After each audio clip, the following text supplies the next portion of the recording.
I think since the strike against Kevin Rudd, we seem to have lowered the bar, we've lowered the benchmark for the reasons that one can remove a Prime Minister from office.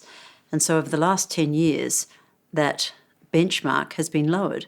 On each occasion that a Prime Minister has been removed from office, it's not about policy or big divisive issues, it's more about personality.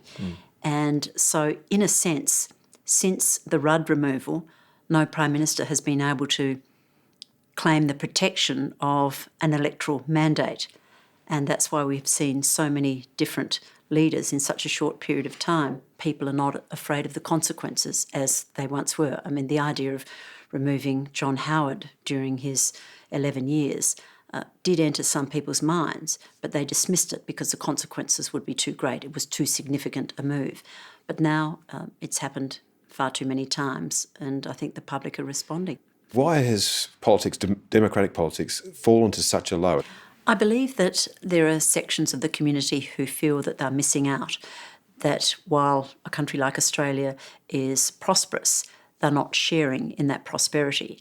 And then politicians develop the art of the grievance so that people feel that they are being sidelined, and that makes them frustrated and angry, and they take it out on the political class, and then the political class use that anger or that frustration for their own purposes. I think that's what we're seeing in many countries around the world. Yeah, and success is being in political terms, as being won by feeding people's fears and their grievances.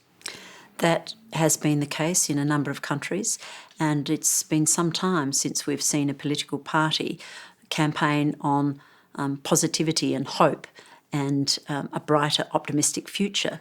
The relentless negativity that's ingrained in the Westminster system means that oppositions invariably focus on what's wrong with the world, and then they hold out hope that it will be better. And then the opposition party, who was the government, of course, campaigns on the fact that this mob are hopeless, are incompetent and should be thrown out of office. So what's the prescription for fixing it? We are all personally responsible for our own behaviour.